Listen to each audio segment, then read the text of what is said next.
Welcome, everybody. Jams, Spanish translations, and international rosters. Welcome to the second episode of DTR. There you go, that's what I was waiting for. First news, the Hollywood freerunner roster we announced has been debunked, and it seems that Kyle lied to us. God damn it, we cannot trust these Americans. An international source told us that Great Ball won't be part of the roster. Because, and I quote, the pink color won't match the pigment of my burned skin during the summer. What a shame. A real missed opportunity for Greg to have a relevant career once again. Rumor has it that Amos Randown might be stepping in to take his spot. Oh, wait a minute. Wait. Uh-huh. Mm-hmm. Okay, I see. Uh-huh. Well, breaking news, everybody. For the fourth time already, it looks like Amos Randown is announcing his retirement from World Chase Tag. We're not sure if it's just until the next tournament or if it's for real this time, but we will keep you updated as soon as we know more. So, I'm guessing Kai Baldwin is probably stepping in to take Greg's spot? I don't know. Oh, wait. Just give me a moment. Uh-huh. Oh, okay. Okay. Well, breaking news, everybody. Someone told me that apparently this morning Kai tried to grab his phone when he woke up and he managed to break both of his wrists for the fourth time. So yeah, it's looking pretty unlikely that he will be playing for Hollywood Freerunner. Thankfully, Cal and his dad Messi will still be able to play together, and I'm genuinely excited to see that. The Messi thing was real, right? Sorry, moving on. As Schopenhauer might have said, existence is an endless suffering punctuated only by brief glimpses of joy. And no, for those of you wondering, I am not describing anyone's performance at the Rotterdam Jam last weekend, trying to make tags but only succeeding once every few chases. By the way, big thanks to Valkyrie and Rooftop Kings for organizing this event. I am talking about how the development of the REN system has been going. A lot of work, a lot of coding, a lot of existential questionings about the meaning of life, and a lot of complaints from people saying that we are not working fast enough. But finally, we're seeing the light at the end of the tunnel, which is why next week we're gonna do a special show about Squared. We will give you a sneak peek at the competition system, the ranking features, and much more. Plus, we will share our roadmap and all the functionalities we plan to develop over the next few years. Anyway, we got Oli on the show tonight, and I do not speak Spanish still, but for those of you who do, the online certification is finally going to be available in Spanish, thanks to Try Parkour from Colombia. So, muchas gracias. This weekend, Quad Talk also released a video on his Instagram, and if you remove the obvious copy and downgrading quality of what we already did a year ago,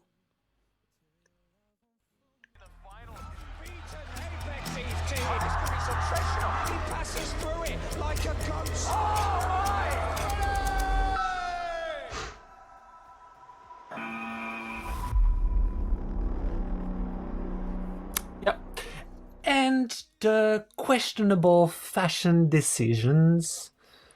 Like, seriously, what is this?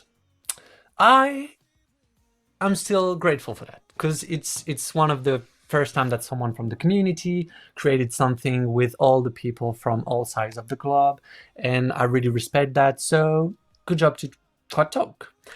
And last news, for those of you who are a bit aware of what is currently going on in the Chase Tag world, there are some secret meetings being held in the middle of the night in the Quad in France, and we sent Ollie there to find out what was truly going on.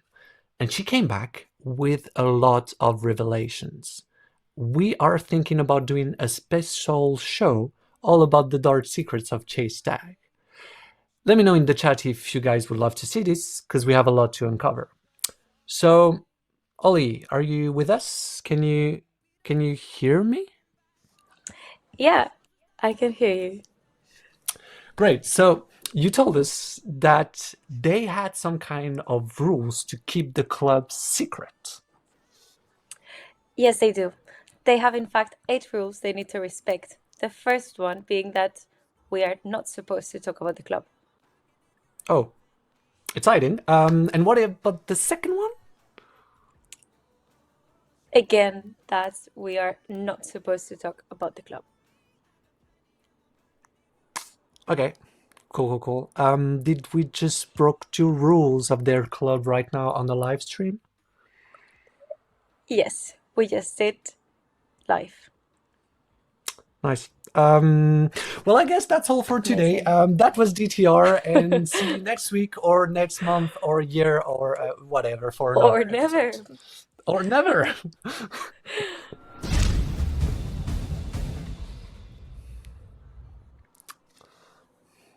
Yeah, yeah. Are we in danger? In, well, every time I do one of these, I keep insulting more and more people, so I do not know if we are in danger right now, but eventually I think we will be. Um, that being said, the planning for tonight. So the show will be in 3 parts, like usual. So we're gonna have Marcus for all of the Chase Tag nerds among you. You probably know who Marcus is. We're gonna watch a lot of footage from the old days of Chase Tag, how he did end up, being there and working with the brother. On the second part, we will be joined by Mr. Damien DeVoe to talk about the cards and how the first generation was created and when to expect the new one. And in the third part, we're going to talk about board games and chase tag and AI and 3D and a lot of things, that could influence chase tag in the future. By the way, during the whole show, and that's an exciting thing, we're gonna reveal cards from players. So we're gonna let you vote in the chat. You're gonna be able to vote for, I don't know, do you want to see a man or a woman from the US, from the UK, whatever, and then we're gonna reveal you some cards. So stay there for the whole time because you're gonna be able to finally discover all of these cards. Anyway, should we reveal the first card right now? Should we let Marches decide which card it should be? And do we have Marches with us? Do we have Marches? Can Hello. someone bring Marches? There you go. Yay! Hi, Marcus, how are you? Actually, I'm excited to see these trading cards. Actually, you gave me a little sneak peek just before, but I'm Hey, very interested to see what you've done with the whole set. so we're not gonna obviously show all of the cards tonight because there are a lot of surprises, but we Yeah. have 2 questions for you. First one, would you rather see a UK athlete or a US Oh, athlete? oh God. Let's do UK. Obviously, I gotta pick the UK guys, right? That's what I thought. Would you rather see a rookie or a veteran athlete? Ooh. Well, you know what? I know the fans will want to see a veteran. Let's go. Let's go veteran. So, could you guys bring us veteran athletes from the UK, please? It should arrive in a couple of seconds. While they're Lando, loading Lando, all of this, Lando. we'll see. We'll see. I don't know. I don't know who they're I'll gonna show. manifest it.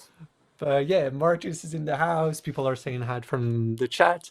And while they're doing all of this, I just wanted to take a moment to say that I'm happy to have you here because I realized, when I was preparing the show, that almost every single time we saw each other, it was in a stressful moment, and with the producer that was both treating us like absolute shit because he believes that human dignity doesn't exist if you're being paid for a service.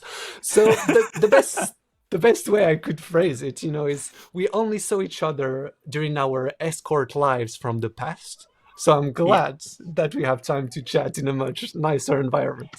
I'm surprised we don't Oh, have like PTSD if we see each other, kind of thing. oh yes, Of yeah, we should. course. No doubt. There you No go. doubt. Lando is there.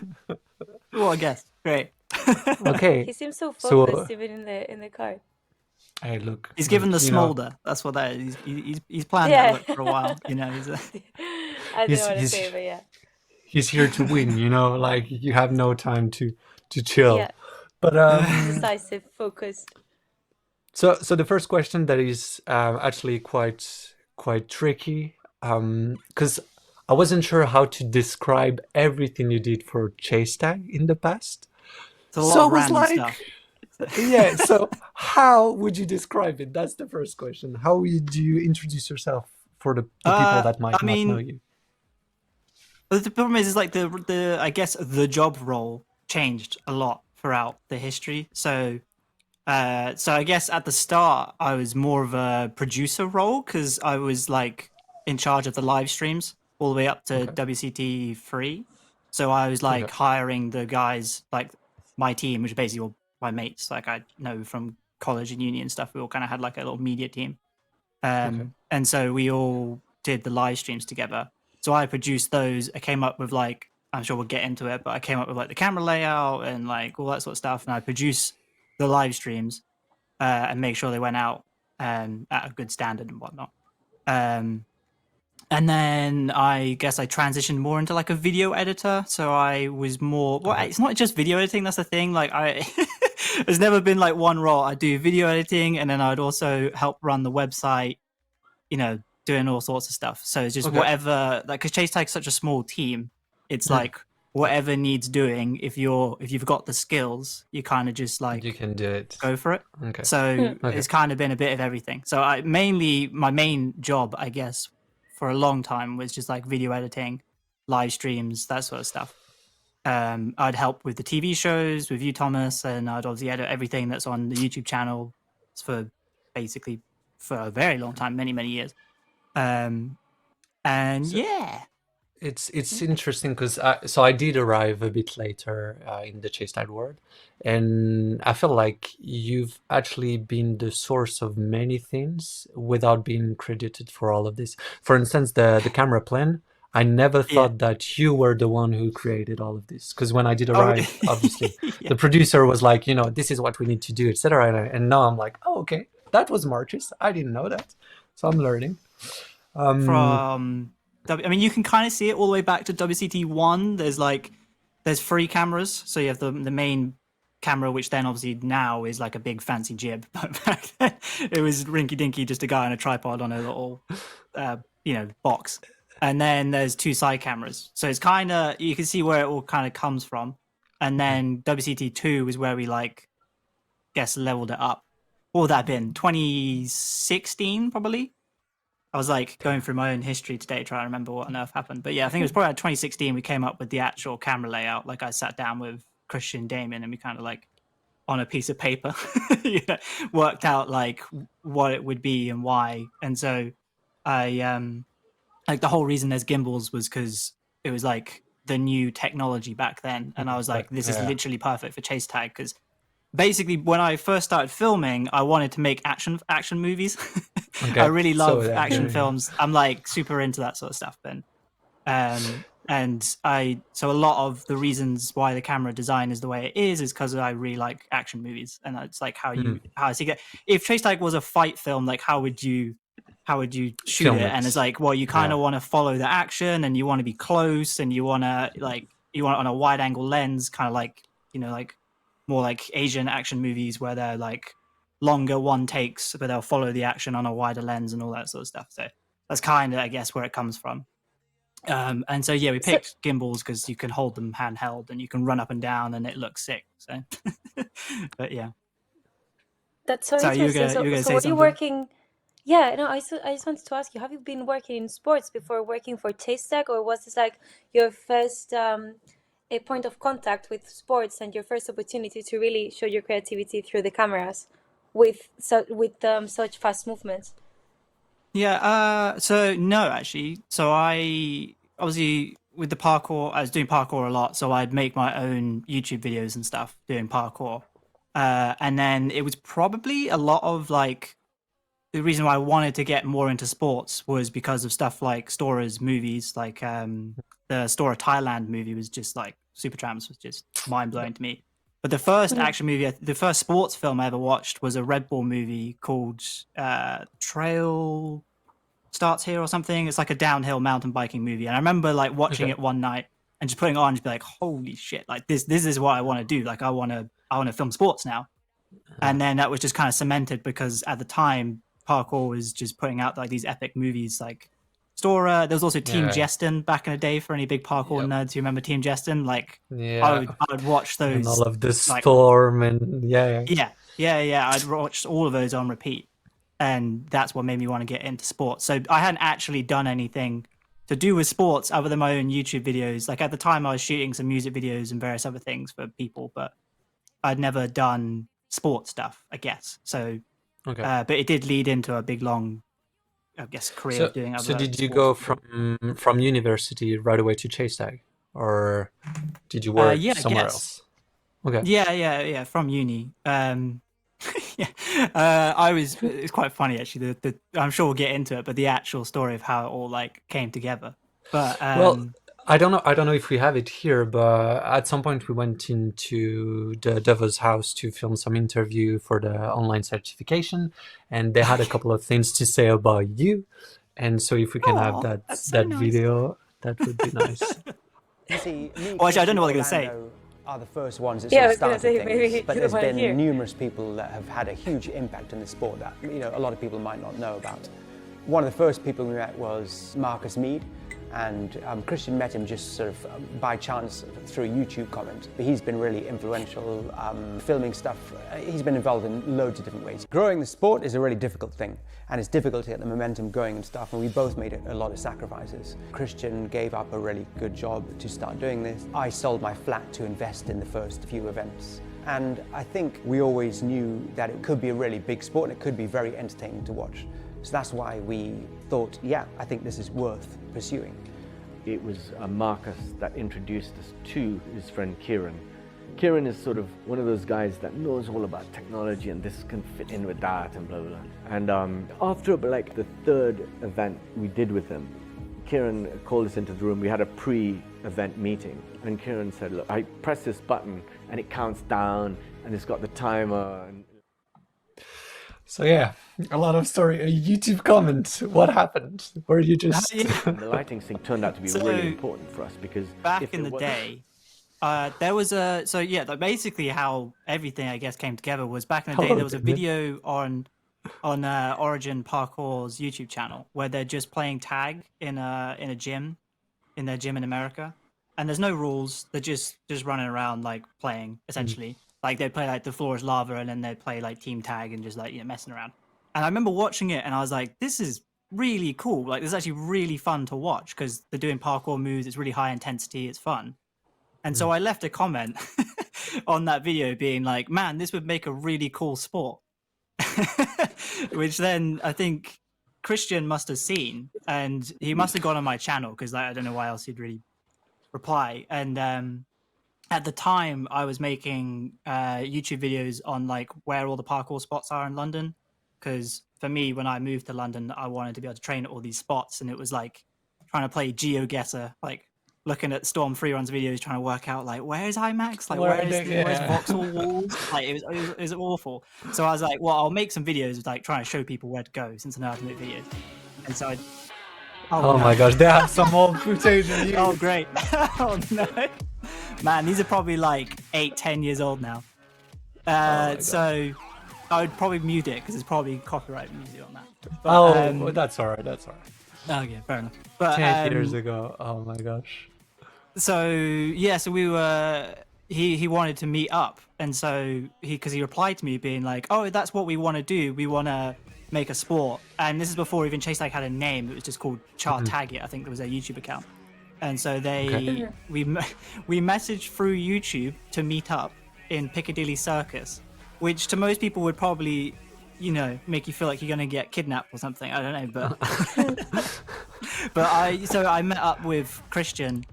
I hadn't even met Damien at this point. I met up with Christian in Piccadilly Circus, and I remember thinking at the day, I was like, is this going to be like a client interview kind of thing, or is this just like a hangout thing? So.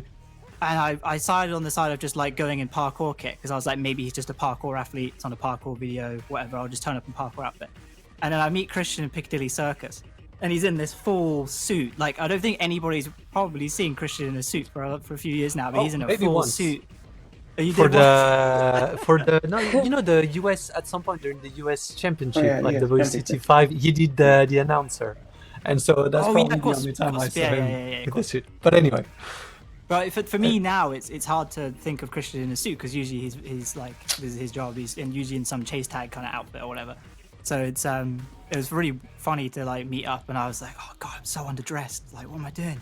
And so I was chatting to Christian. He was going on about this idea he had of like making like parkour tag a sport essentially. And at the time, I think Damien, you and Christian were probably doing meetups or something, right, in parks and places. Yeah, we Are would have already you- started meetups. Yeah, I think we would have started meetups at that point. Yeah, we would have Yeah. had some meetups. But this video playing now, that was the first time I met you. We met in the old, Yes. Vauxhall Walls place. Yeah, okay. Yeah, and so So we trained land. did you discover this place because of Marcus? Is he the one who brought you here? Yeah. Because Yeah, we didn't yeah. know anything about parkour at that point. So, Okay. so Lando, I can't remember if Lando was a bit Lando in drawn the to it by background there. then. But he hadn't, Yeah, Yeah, you yeah. could see him. He's Tiny, like, there he look is. at that. So cute. But we didn't know anything about it. So, Marcus, I remember you saying, "Oh yeah, let's go to this place. Here's quite a popular place for parkour. We could try some chase tag there." And it turned out to Yeah. be Vauxhall Walls, and that was the first time. That was literally our introduction to parkour, kind of thing, you know. Same with Lando. so- That was he was always interested. But I think that was the first connection with anything to do with parkour. Literally that day that we were playing. I was ill that Such day. a- So I was filming. I wasn't feeling that good. That's why I didn't do anything that day. I was feeling kind of ropey. Wow. And that was Marcus So talking about basically- developing. Yeah. Marcus, you were talking I was about gonna developing gimbals. That wooden frame that I was holding, that was Marcus's first like homemade gimbal. So This that was like when definitely gimbals were very- like coming out. Now they're everywhere, but like you could buy little random DIY motorized Yeah. gimbal things, but you had to like wire it up to power and all the rest of it. Hey, Look at that! Look at The that! man in the suit. There you go. I mean, I need an next James Bond, right? So Christian. Yeah. But so yeah, I made like a random gimbal thing for a GoPro, and like so I've kind of always liked that sort of idea for filming parkour and. But that's such a funny story to go from like commentating on a YouTube video to, you know, these two like the big events that happened a couple of years later. Both of you were together through all of this, and I feel like this is quite exciting. My question is, it's gonna be hard, okay? If you have to think about all the moments from your past working in chase tag, could you give us a top, I don't know, 3, 5, whatever, of some of the moments that were the best for God. you? Was it the beginning when, you know, nobody was there and chase tag was not really a thing? Was it the last events that were in a huge arena with a few thousand people? Like, Yeah, is this like personal things, or is this like with Yeah. me and Christian Damien? Yeah, personal things. yeah, I mean, for me, I remember one of the craziest memories I ever had, and it's like ingrained in my head. It's like one of those ones. It's like what do you call it, like a core memory or whatever. So it's like in WCT3, so it was probably like 2017. I remember it was such a stressful event, but it worked well, and we got the live stream out. And was that with Unilad, Damien, or was that? Do you remember? Yes, there was Unilad and or one of them, and Facebook was meant to share it, but someone didn't give us a link, so we couldn't share it or something like that. But it was meant to be. Yeah. It was ridiculous. But even like, regardless of that, I remember the event did really well, and on Facebook, which at the time Facebook was massive, yeah. and I remember sitting in Wagamama's with my girlfriend Imogen, who did the social media for World Chase Tag, and we're sitting there ordering food, and we're just literally refreshing the Facebook and Instagram followers, and it was literally going up like 1,000 every single time we refreshed. And like the views on the live stream were just like in the millions, and we were just like, what is going on? It was like, it's the only time I've ever had that, and I've worked for like, you know, some bigger companies and stuff, and like that's the only other time I've ever had that, when they've gone like just insanely viral, and you can refresh the screen, and then you've got another 1,000 followers, and then another, and then another, and it literally didn't stop for like the entire time that we were having food. It was like absolutely ridiculous. Was it the I first was time gonna you say- guys were sorry. doing a live event, or? Sorry. We live streamed it. I think WCT3. We live streamed it Yeah. on. It was on Sport on Facebook, and then Lad Bible or Unilad or one of those pages was meant to do it, but there was some issues, so we couldn't. So it could have been like a lot bigger, but yeah, unfortunately we didn't get the link or something went wrong. But it was yeah. Funny enough, Marcus, you were saying about that was one of your core events. I mean, core memories. I have a similar memory. One of my most memorable things from doing Chase Tag was when we put out that first chase. I think I talked about it last time I was on here, but that first chase between Sasha and Daniel Abaka. Daniel Abaka. Daniel Abaka. Yeah. And that went viral on Facebook. And it was before then we'd only had like 10,000 views or something like that. And it was a really weird feeling to be, like you were saying, refreshing the feed and just seeing it go up and up. And you're just like, what the hell? It was a really weird feeling. Like, then it's just like... It's one of those things that, I don't think anybody can understand it unless unless it's happened to you. It's like a really weird feeling where you just, doesn't feel real. An idea, like, and after a while, it's happened quite a lot now. Not that I take it for granted, but so it's not. But with the first time, you have an idea and then suddenly it just spreads so quickly. That's the weird thing about it. It's like, oh my God, and it was all in places I'd never been to, like Thailand and Singapore, and that's where all the views were coming from. And Marcus, I remember after about 3 days of that video, it had reached 500,000 views, the Danny Ilabaka one. And I remember messaging you, or you messaged me or something like that, and said, oh, I reckon this could reach 1 million. And in my mind, I was like, no, impossible. There is no way. There's no way it'll, we don't get 1 million views. Do you know what I mean? And sure enough, like within 24 hours, it hit 1 million views. And it's a really weird feeling when that happens, because you're just like, oh my God, like what the fuck is going on, Because to get 10,000 views, it's tricky. Like the first time you have some sort of viral thing, and 10,000 feels like, wow, it's like an exponential growth. So you can't conceive, if you're getting 5,000 views for video, you can't perceive 1 million. How much better does this video need to be to get 1 million? Actually, it's not that much better. It only needs to be slightly better. And then suddenly, oh shit, we got like 10 million views. It's a really weird thing. Yeah, of course. What about shared memories? Do you have? Because you probably saw Damien and Christian do a lot of weird stuff. Okay, so now it's the moment where you can share all of this.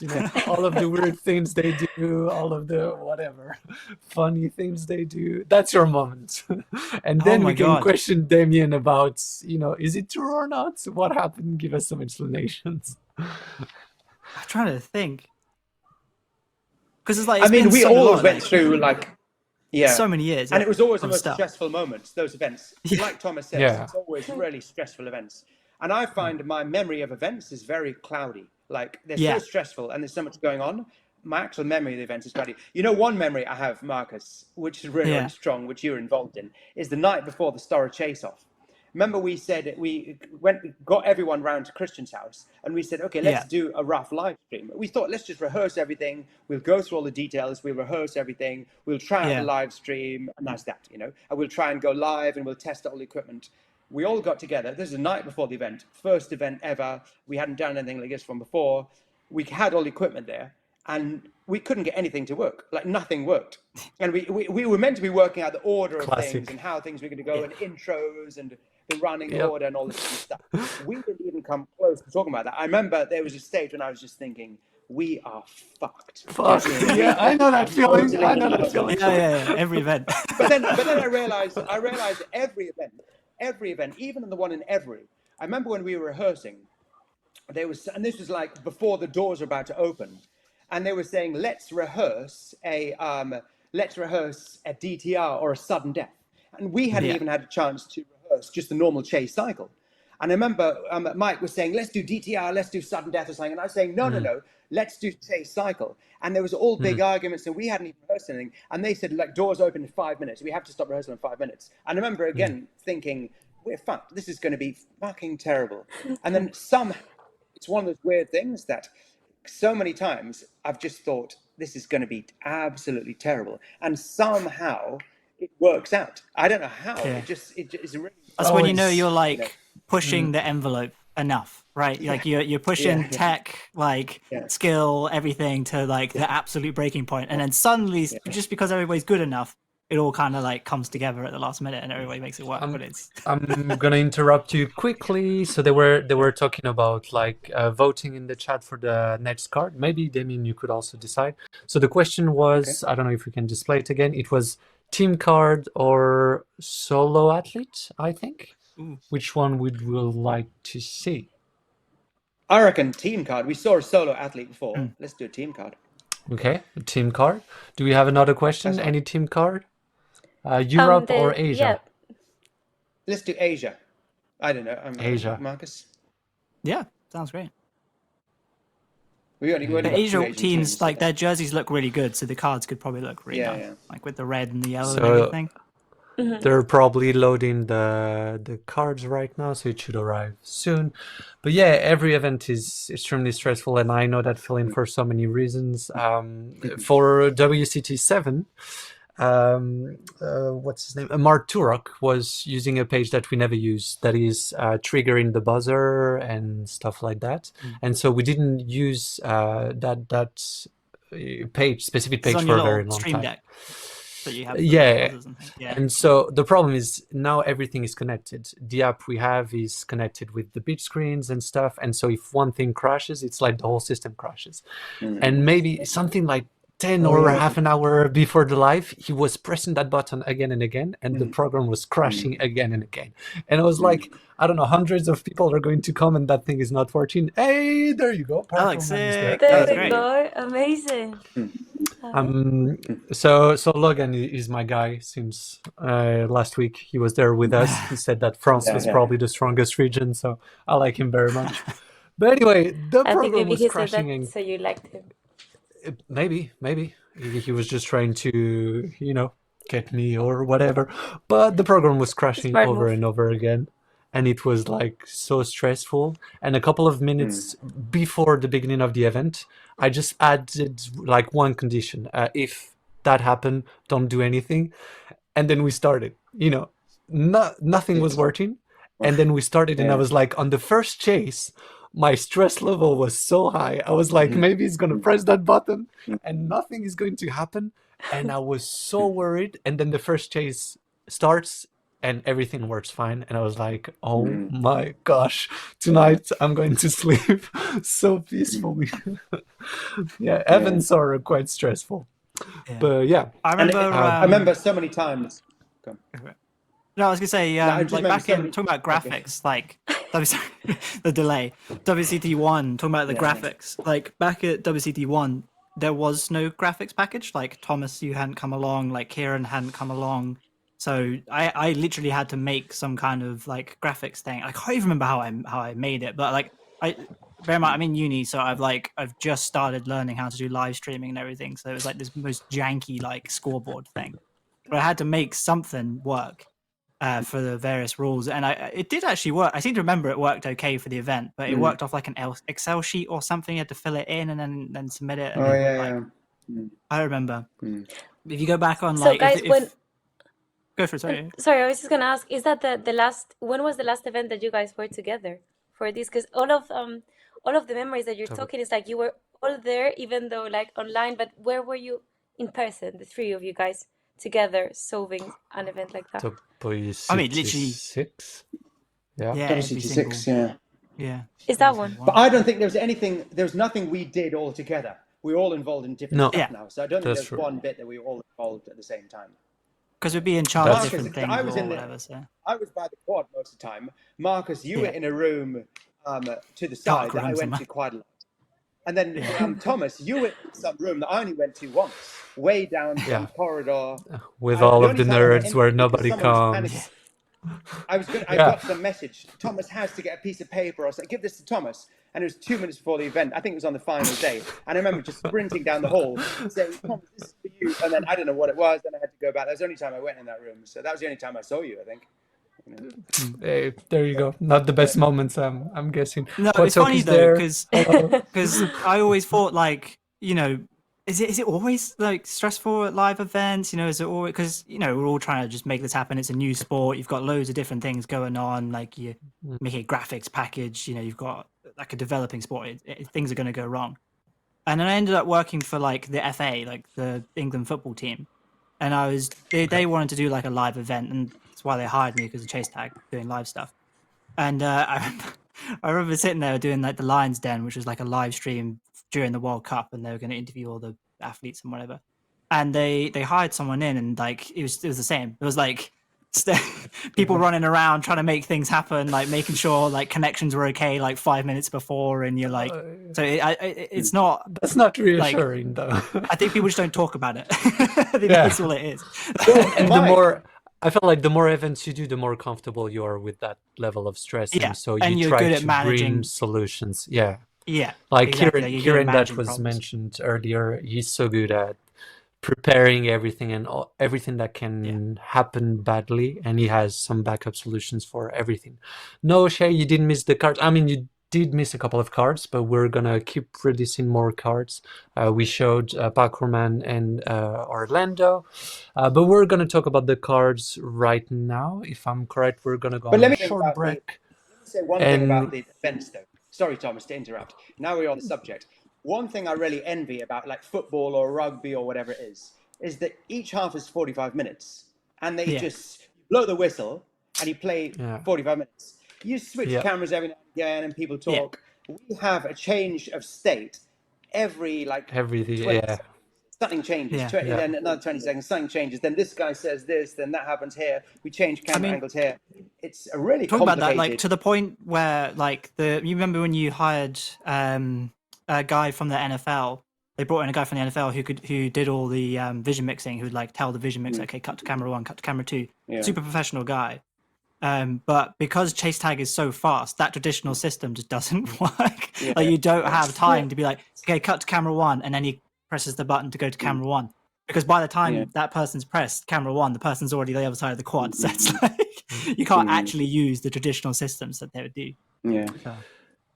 Anyway, we're going to go on a quick break for 2 minutes, and after that we're going to talk about the cards and everything. So see you guys in a minute.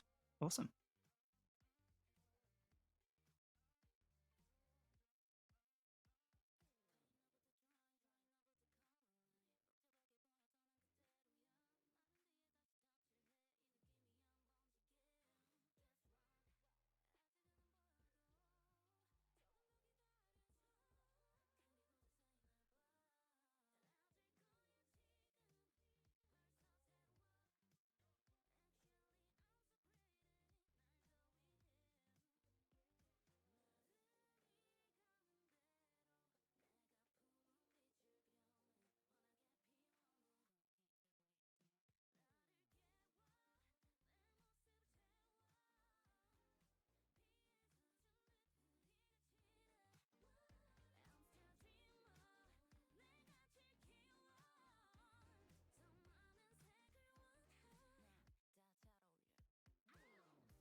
Welcome back, everybody.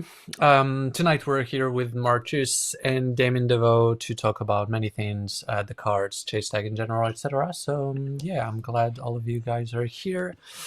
You were saying that most of the traditional sports are not used to the Chase Tag, pace, and it's very I agree. Yeah, and I feel like during during WCT6, we had a problem with the replay operator. She was very competent, but used to sport where she can take time. And the problem is that with Chase Tag, you only have 25 seconds to find the replay, play the replay, and go to the next chase. And so every chase I was like, oh, go there, that camera, blah, blah, blah. And she was preparing the stuff. And then the next chase was starting, and she was like, I'm ready. And I'm like, yeah, but that's too late, So yeah. That's very different from traditional. I mean, if you want to know an sports. interesting story about that kind of stuff, like when I was working for the FA, they at the time they were trying to work out some kind of like computer system that would essentially just remote control cameras, and they would just track players. So because they all have trackers on them, so whilst they're playing, because they track all the athletes' metrics and stats and stuff, and they have a GPS built into them. So you could essentially just get a pan tilt zoom camera, like a robot camera, to just essentially track a player. So they were like genuinely thinking about, just because it's so, like they were saying, formulaic, of like you just follow a player and then it moves and then maybe they'll come back and it's very simple camera movements. So at the time they were genuinely thinking about like replacing people with just like robots that just go beep, beep, beep, beep, and just follow the player, and they go, "All right, I want you to track, Messi, or I want you to track, whoever Pickford," and boom. It'd probably be Just better to follow follow the ball.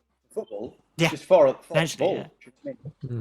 You probably still have some But people to go it's- in there and get nice shots, but like, yeah, We are Chase Tag's a currently different working thing. on that kind of thing with Chase Tag, because at some point we would love to be able to do that, try the athletes and stuff. The difficult thing with Chase Tag is you have so many obstacles and so many things where, players could hide, etc., behind these things, while football is just, empty. Yeah. So it's so much easier. In the chat, you can vote if you want to see 2 bronze athlete or 1 gold athlete, and from EMEA or APAC. Apparently, people are saying gold and from EMEA, so we should have another card soon.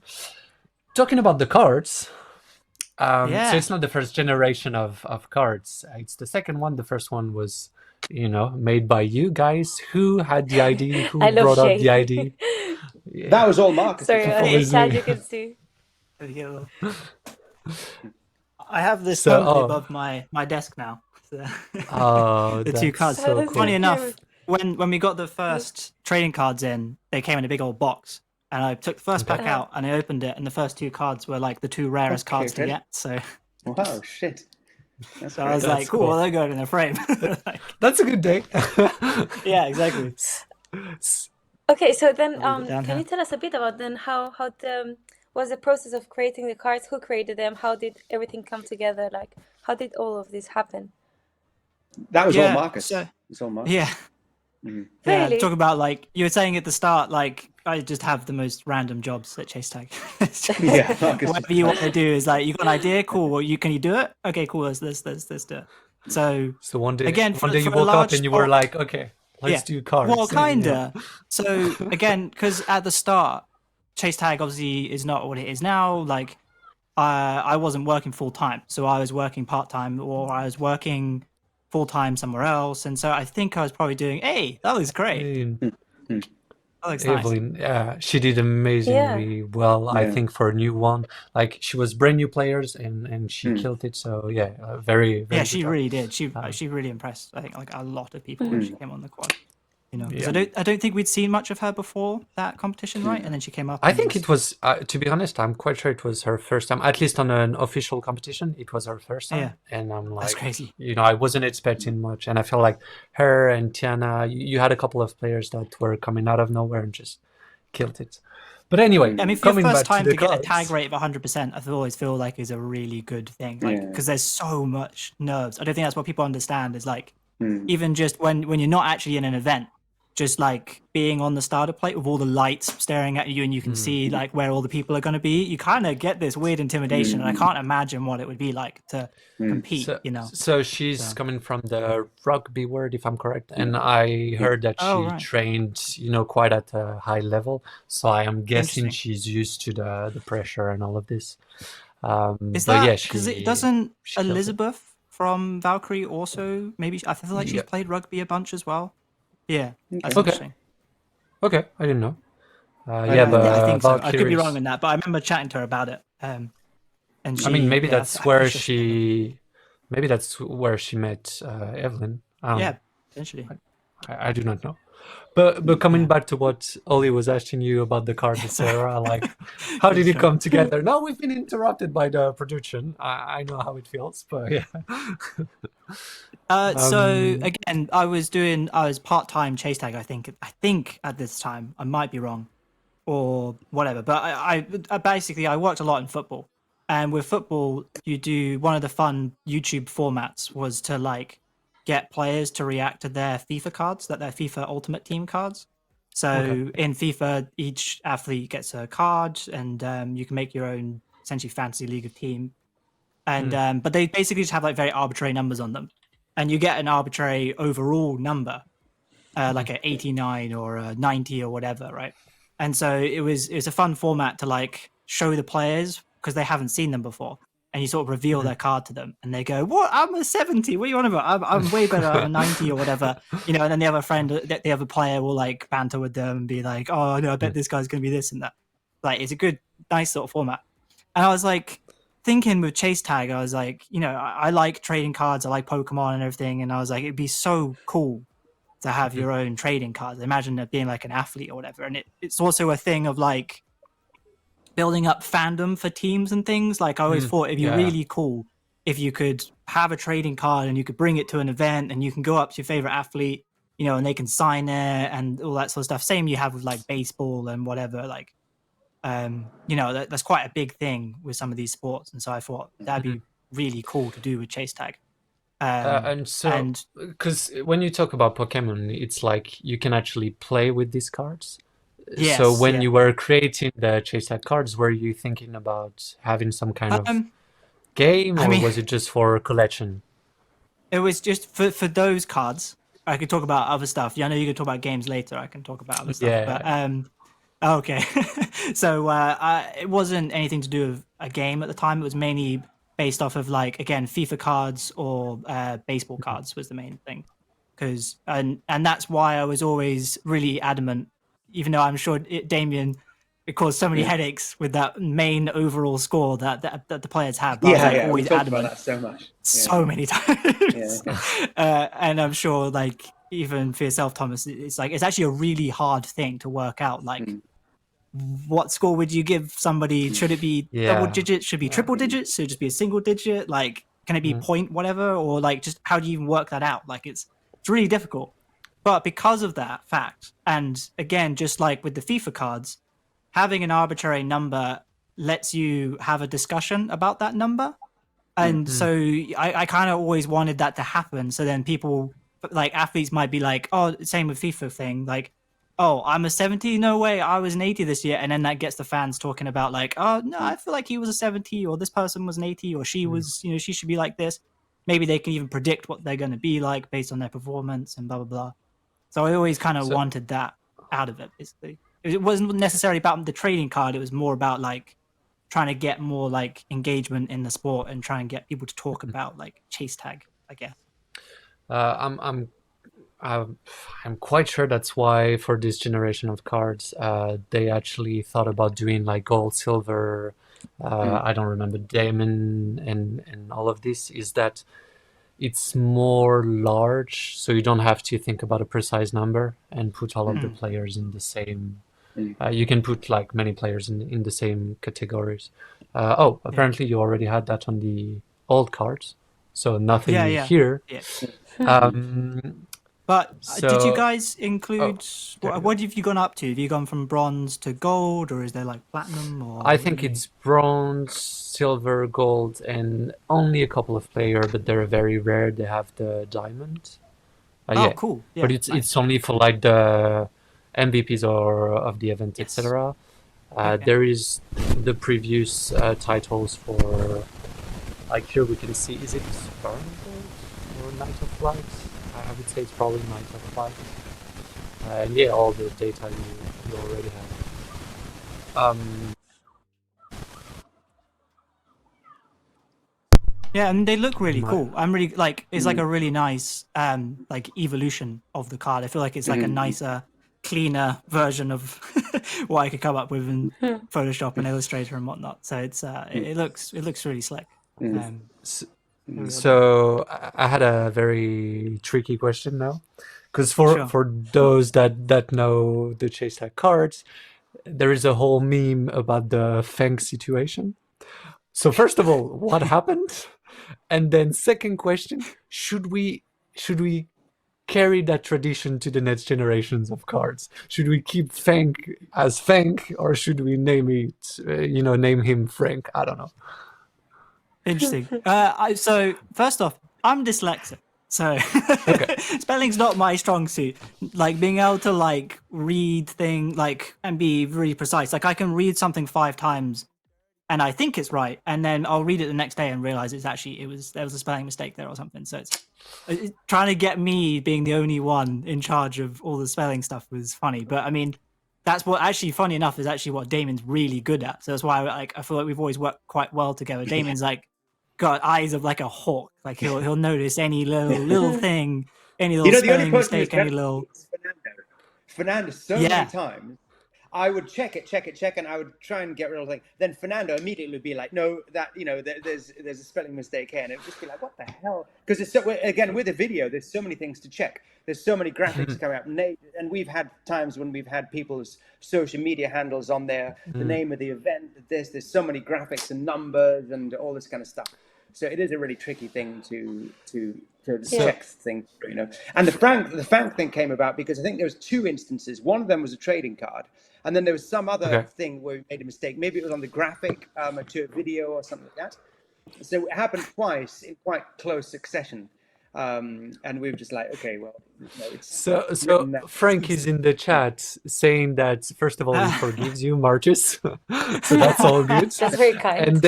And then they were asking if we should keep Frank or if we should rename him Frank, and he was like, I know my answer, but I want to see what they say. So what are we going for? Frank, what's the final verdict? I'll leave it up to Frank. I think it should be Frank, personally, just because it makes, because in like Pokemon or stuff, you kind of get misprint cards and like you might get error cards and things, and they're like they fix them, right? And that card then becomes quite an interesting collectible thing for people that like that sort of stuff. So if it were me, I'd put it as Frank, just because then that makes that card like super elusive, and it's something you can always talk about, like history. Maybe for each series of cards we do, we keep Frank, and then we do one card, only one, where we have the spelling mistake, and then that card will have maximum value. Yeah. Oh, Frank is saying that this happened as well on the graphics or during the APK Gray versus SoFlo match in the US 2020. And it tears on with the card, but that's the reason why I started like coding the software at first. It's because I was working during WCT5, and we had so many graphics that we needed to replace because people were making mistakes on the name or the number or something, that I was like, okay, we need to have names every single time. So it's like it's gonna go wrong at some point. That's why I was like, we need to have a software, and we put all of the data once, and then all of the graphics are just automated, and so you don't have that kind of. And as well, one thing that I found, I guess this is all sports or organizations need to do this or realize this at some point, but we would always have different lists of like, someone created this list of a team thing here, then someone's created another list here. Once a mistake gets into the system, it's actually really hard to get it out of the system, because you don't know where's this, like, someone's number, and then you copy and paste this thing here and stuff. So, and you don't know which list is the correct one as well. You're like, here I have 32 and here I have 9. Which one is the correct one? And or like sometimes like Dexterity Depot, it's so long, or something like that. You just call them Dexterity. But okay, what's their team? Is their team now Dexterity or what? And then that becomes the official name, and then so it is confusing, Versus switch hit making. Okay, so Frank is saying we should do the opposite of what we suggested. We all call them Frank, and we have one Frank card. I think that could work too. Okay, that could work too. That'd be really funny. But yeah, so did you get vote on it? Let's have a vote now. We should do a vote. We should do a vote. Should we have Frank or Frank? Yeah. I love that vote. We should have the vote right now in the chat. Yeah, and that's for the history of Chase Tag until the day. For all the generations. Yeah, until the end, until he take his retirement. We do that every single season. So Frank, you better choose wisely. Frank. When Fan become commentator, we should do that, like Fan commentator, or just that Fan forever. Yep, that's something. Anyway, did you guys have any input on that new generation of cards? Did you work on it, or was it like a new team? How did that happen? How do you mean? So what is in? Because there was like the new original cards. ones. Yeah, brand but new the ones new you guys are cards. making. Yeah. So, did you work on it at some point, or? Well, so I mean, I assume what you're alluding to is about in WCT 5, we were supposed to do another run of cards, and I had everything done. Everything was done. they look great. All the artwork, stats were done, and then there was a problem. I can't remember if it was I'm pretty sure it's the overall number. It's always been the overall number that was like the problem. And because we were like, I think people from, who was it from Apex that was helping? My mind's blanked. Damien. Max Hummel. Max Yes. Hummel. Yeah. Yeah. He came up with the craziest algorithm I think I've ever seen in my life, working out It's very using ELO and stuff to work out an overall score. And so we were trying to use his stuff, we were trying to use something from somewhere else, and then my own bits and bobs to try and work out all these things. And because it was kind of a bit all over the place. There was no like centralized place. It was all just in an Excel sheet, and then taking from Max's Google sheet and stuff, it just caused problems, and it just kept happening. Like there'd be errors. Damien would probably checked over those cards over a dozen times, every single card, trying to make sure, like, is this one right? Have you seen the chat?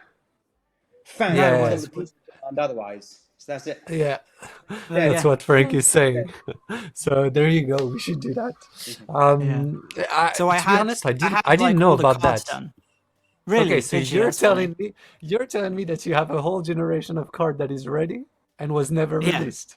Yeah. We Like have- all the we artwork's have done. to Like make it everything was happen. done. There was even, I had all the rarities worked out. I had like all the because I wanted to do a bunch of different things with them, with like secret rares, and if everyone knows Pokemon, secret rare cards. I had like full art cards which hadn't been done before, and various other things. Like kind of basically ready to go, but just the data side of it wasn't there.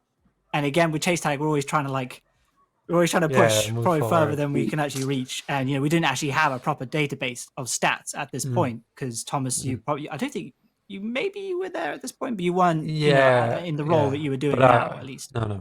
Yeah. So the database didn't exist, so it kind of turned into a bit of a mess.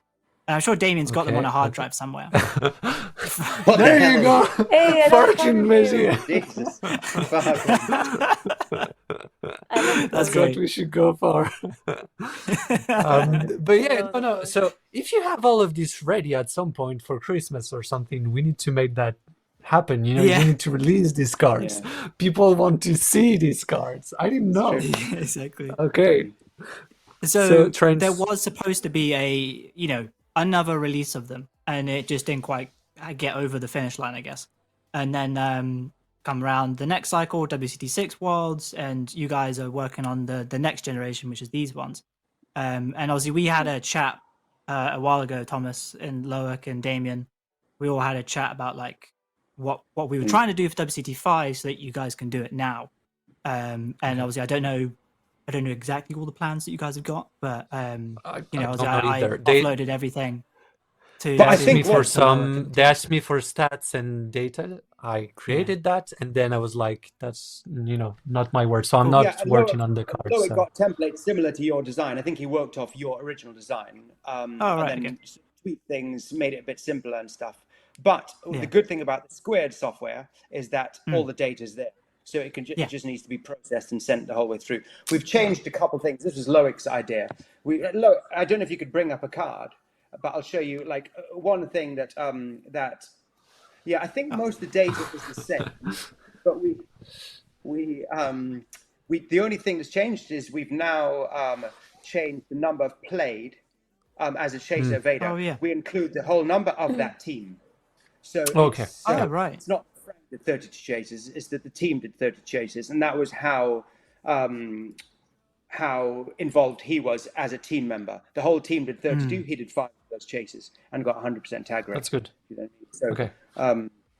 but it So was yeah, what, it then on the helps other you- side, the team did 32 tag chases yes, where they were the yes, tagger, they did, and he did 5 of those. Yeah, yeah. that makes sense. I like that. Yeah.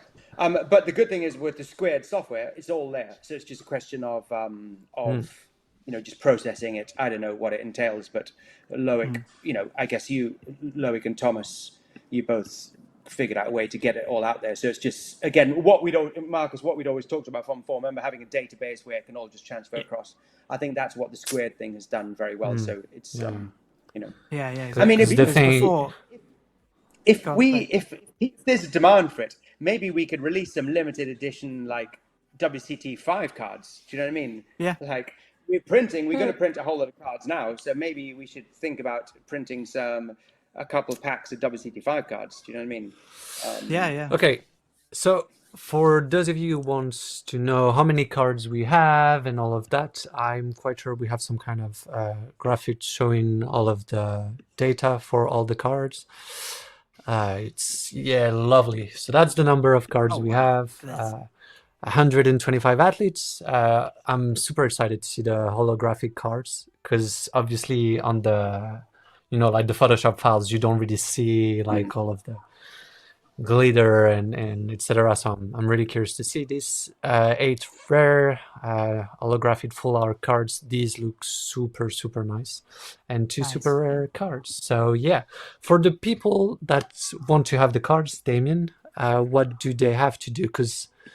So apparently they told me that you need to go on the YouTube join.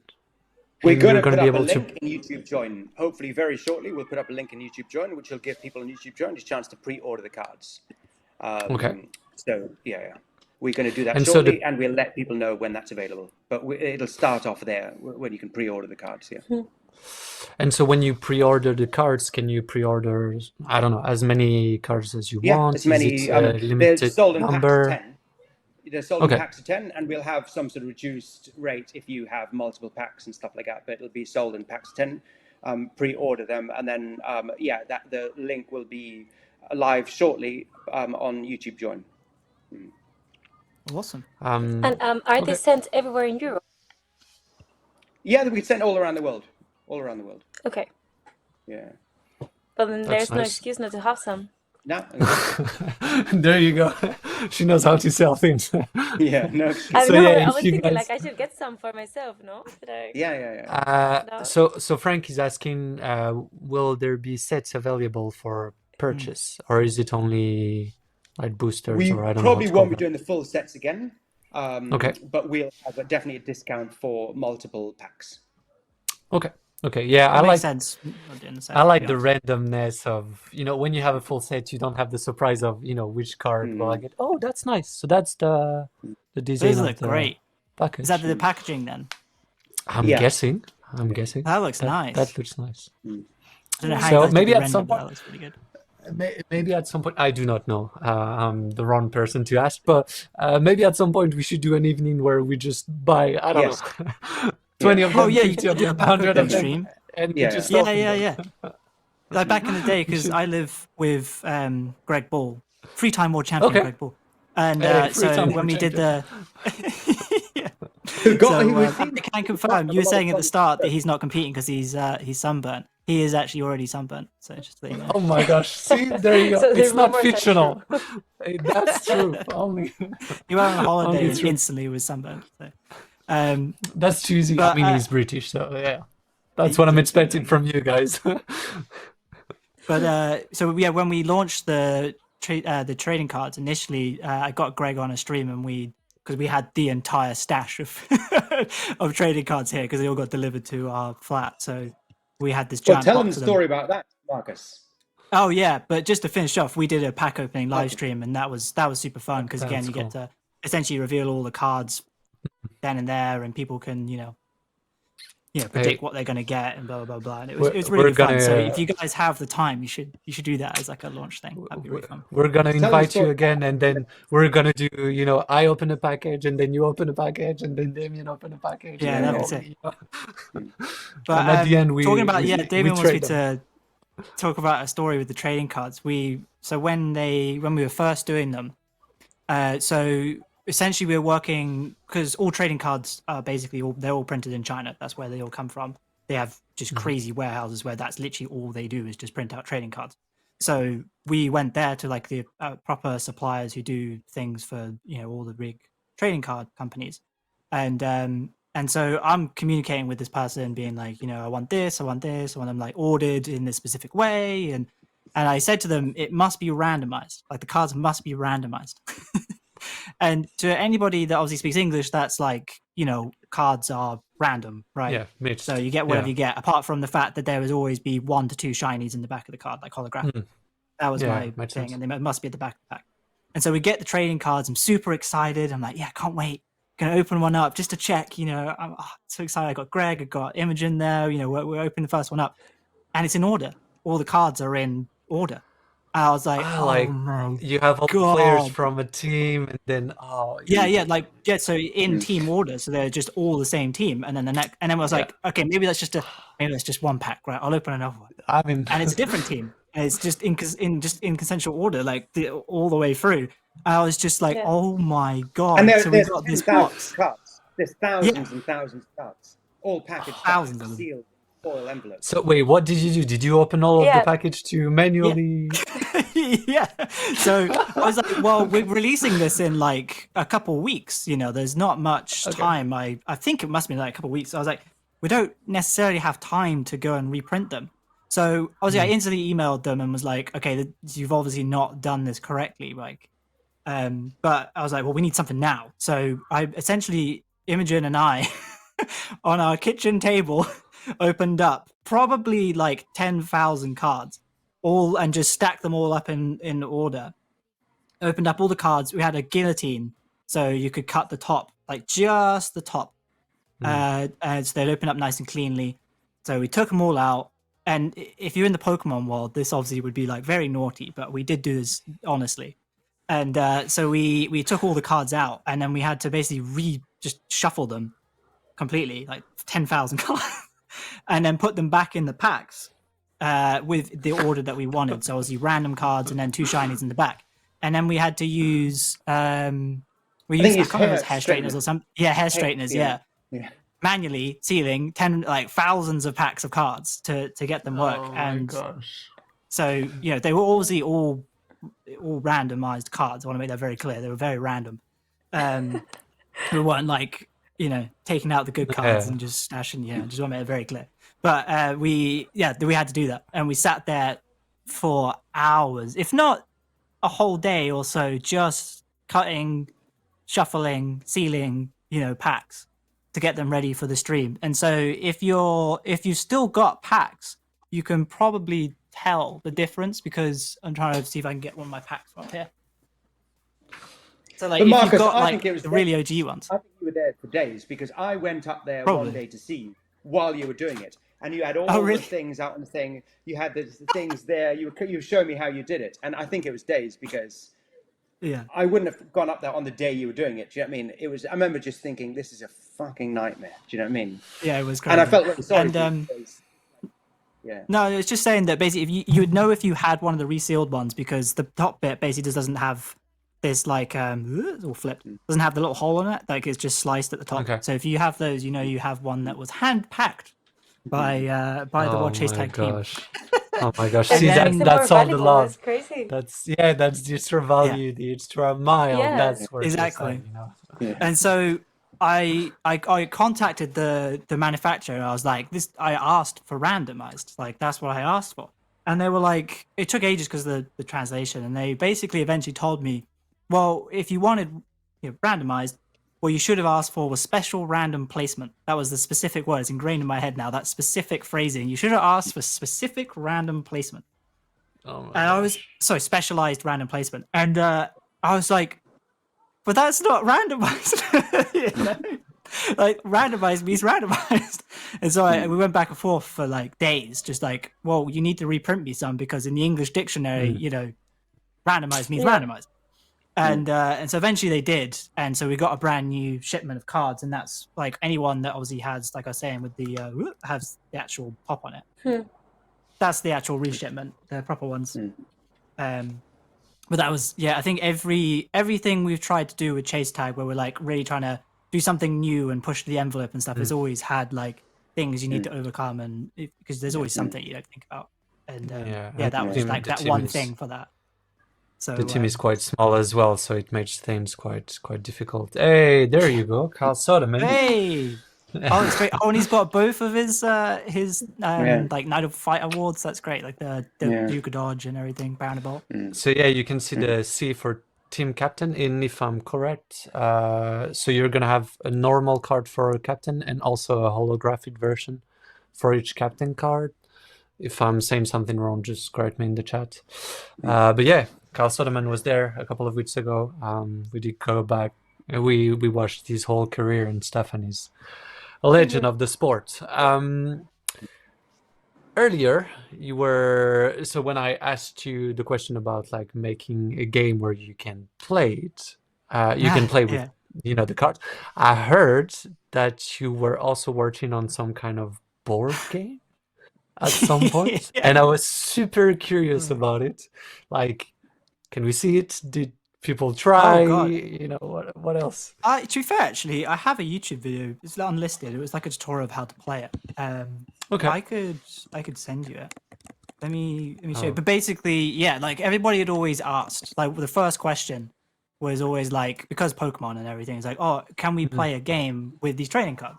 And I was always like, I wonder how that works. And I like board games. I'm a bit of a massive nerd. I like board games, and I play them like regularly with friends and my girlfriend and everything.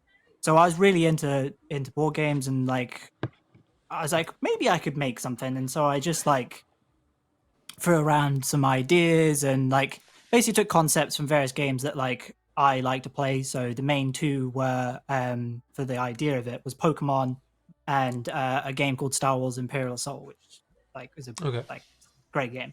Has like grid-based movement and stuff. And if I send you this video from ages ago, Send it to me, I and did then actually we're come gonna up with play like a it. board game, and I took this mega early prototype. Like I basically just printed it out on paper, and I had a little piece of cardboard and printed out like a board design. So That's cool. don't put the sound on But it because it's me translates. talking about how to explain it. Yeah, It translates so well to the board game. Every element of the of actual chase tag just translates perfectly to board. It's really weird. I went up to Marcus. Remember one afternoon I came around to your house and you were explaining it all to me. We played a couple of rounds and I was like, man, it's actually really like it's really really well. clever. Yeah, it works. I remember really, playing it really with well. Lando. I bought the Bizarrely first. Yeah, I remember I took the first prototype, was literally just a piece of card and some paper. I think I literally just took some like pencils and I just drew like, here's Carl Soderman. And that's the card. I just wrote some stats on it and was like, cool, some dice. And then I took it to Christian's house and I was like, I'll have a game with Lando, right? Lando likes chess and stuff like that. So I was like, I'll have a game with Lando and see if he likes it. If he likes it, then I kind of know I'm onto something. He understands chase tag. So we played it and we played for like an hour and we were playing this game and he was really into it. And it was a really fun game. And I don't know if you've got the video there, Thomas, but yeah, I sent it to the team. They're Production. loading the video right now. oh, okay. But if you just it's gonna pause it or be- something on one of the screens, like, but it's just like It's- it shows a wide shot or something, I could probably explain it better than. It's gonna be there in 1 minute. But yeah, I was super curious about this because we had a lot of conversations with Loic, wondering if at some point we could make a board game with chase tag, and I was thinking that each card could have some abilities on movements and stuff. You could have players that could do better dives or whatever and movement. And so hearing everything you're saying, I'm like, oh, okay, he actually thought about this as well. Yeah, And it got really in depth. Like I've iterated further than what's on that video. So the idea is essentially it's a deck building game like Pokemon. So you'd have your deck of cards. So you'd have I had to, whilst I was balancing it, I reduced the team size because it was the full roster of chase tags. You'd have your 6 athletes. But because the game would just last super long and you didn't like use all your athletes, I reduced it right down to 3 athletes.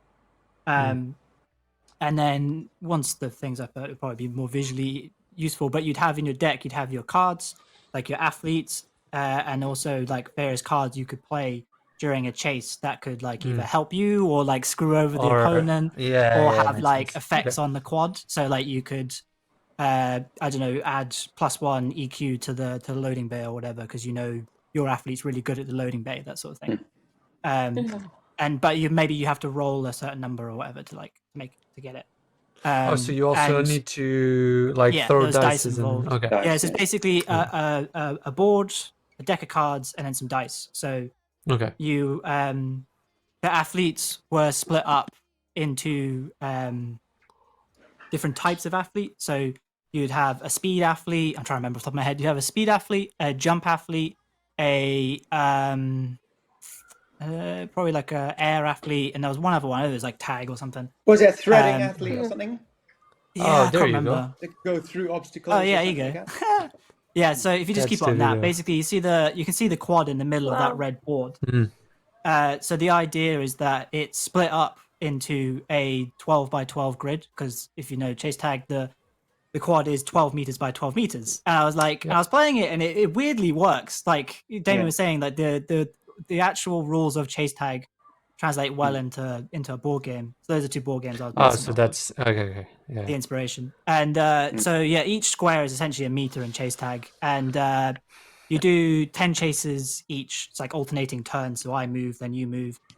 So it's 20 seconds, essentially 20 turns. Each turn is a second of chase tag. Okay. And on the bottom, you can see there's like a team bench bit in white on either the top or the bottom of the red board. If you pause it and just like go back, that'd probably be easier. But that's there you go. That you can see that is a very rough interpretation of the quad. Because at this time I hadn't done any art. It was just like getting the game mechanics done. So there's you can see the loading bay at the top right. At the maybe you'll work it out. There's the mountain and then the tilt and cube at the back. Mhm. It looks really rough. You could turn this into a much nicer looking Yeah, game. but This it's is just like a prototype. still it's No, but still it's like like- a good representation of the quad. So Yeah, Yeah, and it's and the very red much idea- developed. The red Yeah, so lines the are hard. idea is that like Damien's just saying, there's different heights. So the white is the ground level, and then there's gray, okay. which is like the first level, I Level. guess, and then black is the height of the top level. And so when That's you're cool. moving around the quad, you move one space at a time, and you can go from white to gray and then gray to black without any movement penalties. But if you want to go from white to black or black to white, you spend an extra movement point to get to that. So it makes the kind of represents like I'm trying to jump on top of the mountain. It's quite difficult, so you have to use an extra movement point because it'd be slower. And so that all again naturally translates quite nicely. And then the red around each obstacle, you can kind of see it there. Like there's black and then red on some of the bars. So that's supposed to be bars that you can go through and represent EQ. So like there's mechanics for like tagging and stuff, and that adds like an extra +1 to the tags, so it makes it harder to tag through a bar. So adds EQ to an obstacle essentially, like evasion quality. But yeah, so you'd have your athletes, which you can see on the left. There's Seth Ruji, there's Seth Wang, and they have their own little cards with their own stats. And there's a level 1 card that you would basically put on your bench, like in Pokemon, you have your team bench. So you put your 3 cards down, and then you'd have your deck, and then you draw cards each turn. And then if you got your level 2 card of of your athlete, you could play that down as one of your things on the bench, but you couldn't do it on your one that's in the chase. Put it on the bench, and that would level up your athlete, and they'd have better stats. Maybe it changed some abilities, whatever. And so then you That's could so cool. next chase, you could like swap out the person who's in chase. Like take the one off the chase, put him on the bench, and take one off the bench, put him on the chaser plate because now he's better. And also you could play cards that you drew from your deck to like improve your athlete on the thing. And I also had ideas for like, so you could make your deck your team out of whatever athletes you wanted. So you could have your like all-star team. I want Seth Wang, I want Carl Soderman, and I want Orlando or something in my team. But I wanted it to also be thematic because it's chase tag. So I wanted if you picked 3 Apex Moon athletes, you picked 3 Hollow Free Runners athletes in your team. I wanted there to be You had some kind of benefit and reason bonuses. to do it. Yeah, so you can see on the left it says quad card. So in your deck you could have various cards. I think they were purple cards, and you could play that down there. And it would, if you had that team, it would give you a benefit on the quad. I can't remember what those were because this was a while ago. It's like 2020. It's 2022? Yeah. So a little while ago, but it would give your overall team like a big benefit. And then just like in if anyone knows Pokemon, you play stadium cards. It's a stadium card is what the idea is, and then you can also remove that stadium card by playing your own one on top of it, and then that But benefits what's your very team, and there's a bit back and forth. But what I find very clever about it is that you have to know what style of athlete you're against and what style of athlete your player is, because then that determines where you go. Like someone Pause like that Seth video there, Wang, sorry? let's say he has threading points. Could you pause it's for 1 very second? clever how it uses. Yeah, so I was just gonna say, like Damon's saying, so you can see that's an athlete card, and so up top left of the card, there's the type. So like I was saying, SF Wang has got an S there. He's a speed athlete, and then there'd be a jump athlete or an air athlete or whatever, and you would play that athlete very differently depending on the type it was. So there's 3 different dice, literally like they're completely different. So one's like an 8-sided dice, one's a 10-sided dice, and one's a 6-sided or something, and Okay. they had custom numbers on them. So basically, it would affect your movement depending on what athlete you were using. And so if you had a jump athlete, it was better for you to like. There's a mechanic in the game so that you can jump around the quad, where you wouldn't touch the ground, but you just like bounce around the obstacles. But that makes you quite predictable, so you play differently as the Vader or whatever, or as a speed athlete. You could potentially get a lot of movement, so you could just like zoom in and then you can see below that S at the top left, there's a little round circle, and that was like various abilities that athletes could have. So Seth Wang's there is like it was called bars, imaginative.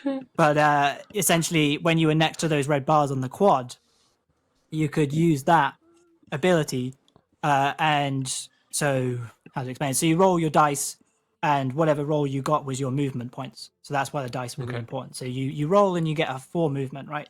And you go square by square is 1, 2, 3, 4. That's your movement, and you're next to the loading bay. But you still want to get in the loading bay. With that ability bars, you could pay stamina, which is on the bottom right of the card in blue. He's got 2 stamina, and you would pay one of those stamina points, use that ability, and you can move through a bar into the loading bay. So you could use different abilities on different athletes to benefit you on the quad. And then even below that, there's loading bay +1. So like the L in the little diamond +1. I went deep. Which would basically give you a benefit for tagging around the loading bay, because you kind of wanted to like have a reason to move to different obstacles around the quad. So it's like So I am hearing 2 things. First of all, next Christmas we need to release the cards you never released from the previous generation, and then we need to figure out a way to turn this into, I don't know, like I know how to code. You have all these ideas. We could make it into some kind of games that you could play on your phone start doing or that online using Unreal Engine. I've still got the project file, but I had like a very rough version of it. Working in there. Need to and make there's also happen. On that website you can I used to have that up there so you could play it. Like I played with I don't know if I played with Frank or I played with Mark Bowles, because again those guys are also into board games. So I enlisted their help and we played together. Frank was saying that he remember playing the online game with March. So yeah, we should do this.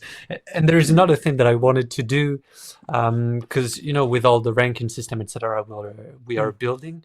I thought that it could be interesting to like earn virtual cards when you play against whatever player. Like let's say I'm facing you, then I could get your card or something like that. So I feel like all of these could integrate together. Like you face someone in real life, you have the card, and now you can use it in your deck. I feel like, I don't know, that could be something. But fun again, with all these like mad ideas, it was always to like try and improve some aspect of the sport in general. So like with the trading cards, it was to generate more like chatter and getting people to share their ideas about the athletes, follow the athletes, create fandom for the athletes. With the game, I always thought like there's dead time in the events, or like basically you turn up, you watch the event, and that was it. Like, and I kind of wanted there to be more things. Like if you go to a football event, like by Wembley Stadium or something in London, you have fan zones, and so you go around and they'll have like Hannah football with some YouTuber, or they'll have like this and there. You can get food, blah blah. You can get all this stuff. And so I was like, it'd be really cool if we could start providing more than just turn up, watch a thing. And so I was like, it'd be cool if we had a game that people played. And so then, you could have like a tournament going on whilst there's also, the actual chase tag tournament going on. Yeah, people could turn up. And then at that time, people are trading cards, or they're like going to the athletes and they can get their cards signed, just like trading cards. And it'd be really cool if that happened, because there'd be even more to an event. More. Hey, we need to make it happen. So, it would be a good idea for the public to be interactive. Like, because it's great to watch, but I think those would just make you feel more engaged with the sport. Exactly. Yeah. That was always the idea. So I did go pretty deep in that game, and I still have like all the documents for it and everything. So, so yeah, it's like it's happen. I'll have to play you at some point. Like next time we see each other, like let me know and I'll bring it along. It's quite a fun. I mean, obviously I'm massively biased, but it is quite a fun game. And you have to think. It's not too hard. Like the moment-to-moment gameplay is very simple. I probably rattled off about 50 different rules, but it's like what you actually do in a turn is like mega simple. You just move your athlete around, and then when you get to tagging, like when you're next to the evader in like the next square, you roll your 6-sided dice, and whatever number you get, you add. If you remember on the trading cards, there's a little tag number. So you add that to your dice roll, and then whoever's got the highest wins. So if you were the tagger and you got the high number, you get the tag. If the evader got the higher number, then they'd get to move away 2 spaces, and then it's their go, and then they move away even further. So, but yeah, it's fun. We'd have to have a go at some point. Yeah, we should. You mentioned some early engine work, and I don't know if we have the videos, but in the past, you did a couple of intros for the World Chase That TV shows. Yes. Oh, are we going to? Oh, Hey. yeah, there you go.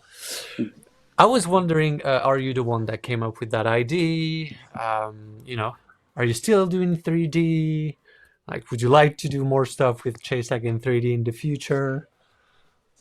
Yeah, I mean, so to your last answer, obviously yes. I'm always happy to help, and so yeah, I made those in I think it was Cinema 4D, where I was trying to learn 3D stuff, like something new. Like as you can tell, I'm a bit mad. I like learning new things, all the time. And so I was like, I'll learn the Cinema 4D. It'd be fun, and I can do cool things with it. So I made those in Cinema 4D, and they would take hours to render. I think I actually broke one of my laptops trying to render out those things. I don't know if you remember, Damien, but I had a Razer laptop, nice gaming laptop, good graphics card and everything. But these things, genuinely, they would take days to render on this laptop. It's got a really good graphics card in there. So if anybody knows 3D rendering, you need a lot of like video memory on a graphics card. So those laptops had that, but they were not designed to be continuously running renders on for a day, maybe 2 days, just to render out that thing. Like these things take a long time to render. And so the battery, it got so hot that the battery inside actually swelled to the point where the bottom of the laptop popped off, like it completely broke my laptop. Oh gosh. Yeah. Okay. And so yeah, I started making these, and they were really good for the TV show. Makes it look really professional and cool when you like come back from an ad break and it's like, boom, there's World Chase Tag. Here's what you're watching, essentially. And but again, these things were taking days, and I was like, man, there's got to be a better way of doing this. And just around that time was when Unreal Engine 5 came out. So that's like a video game engine. Yep. People that don't know, is massive. Very efficient. A lot of games use it. Obviously, Fortnite uses it. The new Witcher is being made in it, Witcher 4. Trying to think of many other games. There's a lot of games that are made in Unreal Engine. A yeah. lot. But Nowadays, what is actually really like, all good of is them that use this, yeah, exactly. Like all the new games use it, and but it's free, so you can just use it. Like you can start learning it yourself. And so I started learning that because the idea is that that technology is getting so good that you can actually render stuff in real time. So when it came out, people like Disney and things in the Mandalorian TV show were using Unreal Engine to just generate kind of special effects in real time, which obviously saves you days and days of rendering, and it's really nice that you can just do it in real time. It's kind of crazy. So I was like, I moved everything over from Cinema 4D into Unreal Engine, and the difference was absolutely ridiculous. Like I would be always stripping stuff out from my renders in Cinema 4D because I was like, oh, if I add this light or like this little extra bit, or maybe I want the text to crumble or something, that's going to add like hours 2 days of render. And like when we have to make changes again and again and again, it's ridiculous. So but with Unreal Engine, it was literally like you hit render and then it's in real time. So it's like if the thing is 30 seconds, it's 30 seconds. That's how long it takes to render. And I was just like, that's insane. Like it really is crazy. And it would look just as good, if not better, than what I was making in Cinema 4D. Because instead of trying to, strip stuff back, like if I add maybe some wind to make the flags in the background, flutter in the wind, that would genuinely add like an extra 5 hours of render time. So, but you could just do that in Unreal Engine, and it would do nothing. It was like I was just constantly adding like, okay, cool. Well, I can add physics to this, and I can make this thing crumble, and I can add lights And bring and all some this other stuff. explosions and bring Literally, like whatever you want to do, you can do, and it was be like render like that, which is just crazy. So, I remember Mike, the producer that would do a lot of the stuff for the TV show, he'd always get kind of stressed about these idents because they always look really nice. They're nice to put in TV show, but they take so long to render that there was some times where we would get really close to the release and he'd want to change, and it would be like down to the wire of like setting this thing to render, and hopefully in 2 days it's it's good and we can have it to the TV show. But it just changed like overnight when I was using Unreal Engine. It was like Mike would be like, "Oh, can I get a new one?" And usually I'd send him some really low res 720p 480p version of it, and he'd be like, "Yeah, I guess that looks good," because again, it would take days to render. I just send him like the full res render like within 30 seconds, and now I just go, "Cool, right, upload to Google Drive, boom, there you go," and he could just check the actual full thing like that, and it makes such a huge difference for teams that are very small. Obviously, it was just me doing that, but teams of small indie teams that are trying to create games or renders or whatever. A lot of It's like things. so useful. Yeah. It's such a crazy good piece of technology, and it's free. It's just insane. And it's free, which is insane. so- For sure. That's We're my getting ad for closer. Unreal Engine. We're getting closer to the end of the show. So in the chat, they were asking who should be the last two cards being shown. I'm quite sure we should show Shai because he was there the whole time and he's asking for his card. So that would be nice if we can see that. And if you guys have any questions for Damien or Marcus, feel free to ask them now because we won't be there forever.